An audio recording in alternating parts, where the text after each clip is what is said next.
perfect. I believe that practice makes permanent. So how do you train in trading? I want to tell you the story about these two gentlemen here. You may have heard it before. If so, I apologize, but I'll make it quick. This one here is Anders Ericsson. He's a professor at, I believe it's Princeton University, but the university is relevant. But what he is researching is human performance. And this gentleman here is Malcolm Gladwell. And he wrote a book called The Outliers. What's interesting about The Outliers was that he had at his central theme of the book a concept that Anders Ericsson had proposed, which was, if you want to be good at something, do it for 10,000 hours. So millions of people all over the world grab that, this is my calculator, grab that calculator, okay? All right, if I do this 5 hours a day, I will be an expert in July 2027. Cool, all right, I could do it 8 hours a day and then I'll be an expert by 2025. It seemed pretty good to argue that in order to become an expert at something, you have to do it for 10,000 hours. However, I've now been driving for better part of 35 years of my life. And according to my ex-wife, I'm the worst driver in the world. I'm simply incapable of reverse parking, apparently. And when we were together, she used to say that when I reverse parked, she would call a taxi to transport herself from the car into the curb. I always thought that was a little bit insulting, but nevertheless also quite funny. So, clearly a proof that even though I've been driving for 10,000 hours, I wasn't actually a particularly good driver. What Anders Ericsson actually said goes against what Malcolm Gladwell portrayed in the book. Anders Ericsson did try and contact Malcolm Gladwell's team and say, hey, it's not exactly what I said. I didn't say that if you do something for 10,000 hours, you become an expert. What we came up with during our research, which was research into top performers, it could be athletes, it could be musicians, violinists, cello, piano, etc., was that in order to build the neural pathways of our minds that will make you accomplish greatness is by setting you tasks until the point where that task is complete, at which point your mentor will give you a new task. You rehearsing 10,000 hours, it might make you an expert in Vivaldi's Fourth Season, but it does not make you an expert violinist. But if you get assigned a problem to solve, and your mind goes to work in solving it, and when it's solved, you get a new problem, then you will develop expertise. That is the pathway to expertise. So I'm saying, well, is the pathway to trading expertise not beyond just looking at moving averages and Bollinger Bands and trend lines, and we actually solve a specific task such as, how do I trade the euro-yen from 8 a.m. to 10 a.m.? How do I deal with the FTSE if the second bar goes above the high of the first bar but doesn't close above it? Let me see a sample of 3,000 charts, of which 400 of them goes above the prior bar high but closes back in below. And one of the things that I have done during this research is that all of a sudden, my mind began to tell me, do you know what? Actually, when the FTSE does this as the first bar, and then the second bar does this, and it closes somewhere here, you should short it down here. If I had not gone through that on a micro-specific level, I would never have spotted this. And when I will give you that material, yeah, maybe I'm depriving you the opportunity to develop it yourself.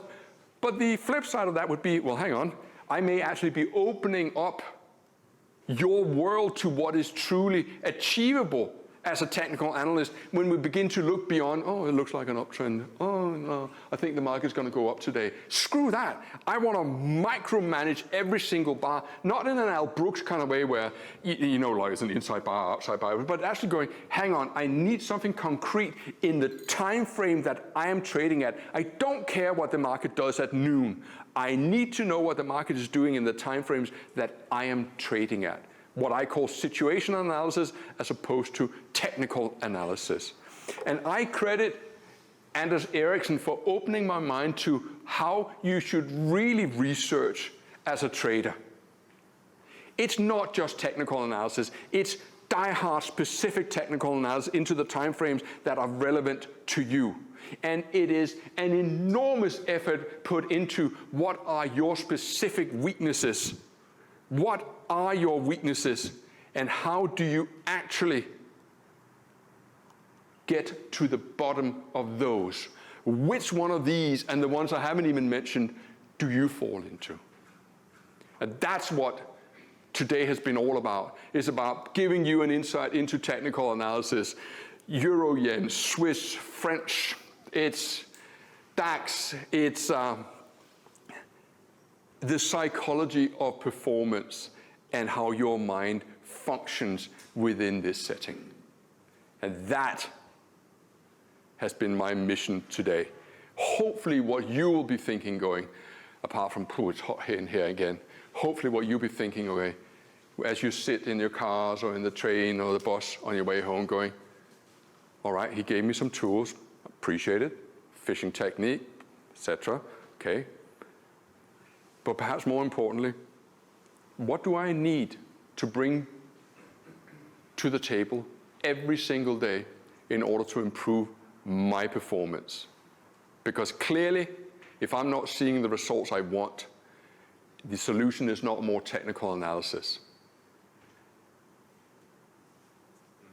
And that is all you're going to get out of me tonight. Thank you so much. It's been fucking amazing. If you don't improve your weaknesses, your game won't improve. So how do you practically do that in a profession which is, by and large, self-directed? You don't have a coach like Luke Donald had. This is all on your plate. So how do you analyze your weaknesses? Well, I'd like to give you some clues. But I warn you, I mean, is the workshop find your inner golden goose slowly and painfully, or find the golden goose in the markets quickly and conveniently? And you know what people will be drawn to. I actually had a second version of that.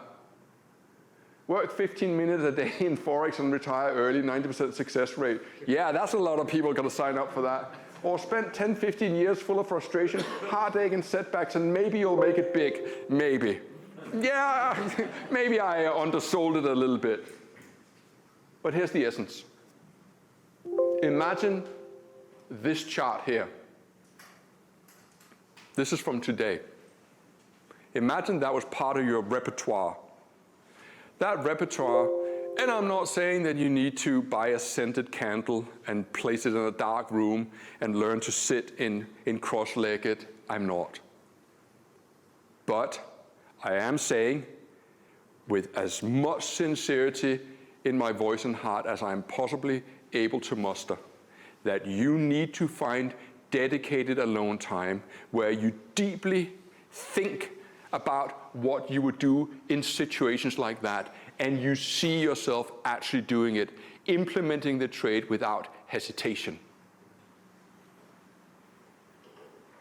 This is the school run for today. And I would like to tell you the story about David Paul. It's a bit funny, but is again also a good memory to him. David Paul was asked to coach one of South Africa's very, very, very wealthiest diamond traders, the art of trading. And the way David Paul tells the story is that this guy, he was also a former rugby player, as is David Paul. He comes to the house, which again, according to David Paul, is a bit like the house that you see in that American series called Dynasty. It's big. And they sit down together, and David Paul outlines the strategy and saying, we're going to trade this strategy. And the guy, we'll call him John. John says, okay, sounds good. And they sit there and chit-chat, relive and reminisce the old rugby days, and then a setup comes. And they execute the trade, and voila, it's a winner. And John goes, wow, that feels good. And David Paul says, I was never in doubt. Good. Whether it's a few minutes later or half an hour later, a new setup comes up.